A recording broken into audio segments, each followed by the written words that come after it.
Hold On ni indirimbo y'umuhanzi Lucky Philip Dube yagiye hanze mu mwaka w'igihumbi kimwe magana cyenda mirongo icyenda na rimwe. Yakubwira amagambo ari mu iyi ndirimbo. Iyi ndirimbo itangira itya: nari nzi ibyo wari uri kunyuramo, ahubwo nasaga nk'ubyirengagije, nuko nari mfite uburenganzira bwo kubivugaho no kuba navuga ku bibazo uhura nabyo buri munsi. Nakubonye uhangayitse kugira ngo turangize amashuri, nakubonye uhangayitse kugira ngo tubone umwambaro yo kwambara. Mama, uyu mugabo washakanye nawe yapfuye ahagaze.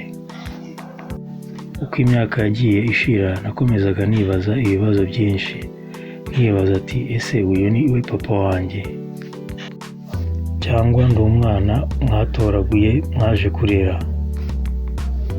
Mama, nzi ko bikomeye kandi bigukomereye, gusa ndagusabye ihangane gatoya mbashe kubanza gukura.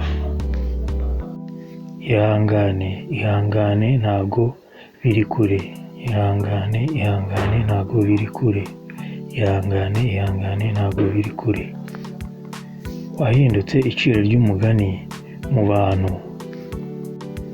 Ibitangazamakuru ntibahagarika kwandika inkuru kuri weho, ariko murakubwiza ukuri mama, aka niko kanya kugira ngo tubereke ko useka bwa nyuma ari we useka neza. Uko niko kuri, uko niko bigomba kuba mama. Gusa ihangane gatoya, ihangane gatoya, ndagusabye ihangane gatoya. Ndabizi ko bitakoroheye mama, gusa amarira yawe azahinduka inseko mama, ubundi gukura. Icyo ngusabye ihangane gatoya, ihangane gatoya, ihangane gatoya, ihangane gatoya.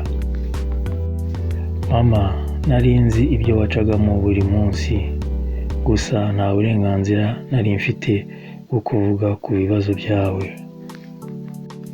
Gusa buri munsi nakubonaga uhangayitse kugira ngo twige, nkakubona uhangayitse kugira ngo tubashe kubona imyambaro yo kwambara. Mama, uyu mugabo washakanye nawe yapfuye ahagaze. Ayo ni amwe mu magambo ari mu ndirimbo y'umuhanzi Lucky Philip Dube yitwa Hold On. Ikaba yagiye hanze mu mwaka w'igihumbi kimwe magana cyenda mirongo icyenda na rimwe, ikaba iri kuri alubumu ye yitwa House of Exile. Wakoze kubana nanjye, igitekerezo cyangwa inyunganizi yanjye muri comment. Nibagiwe kandi like na subscribe, irakoze, ugira ibihe byiza.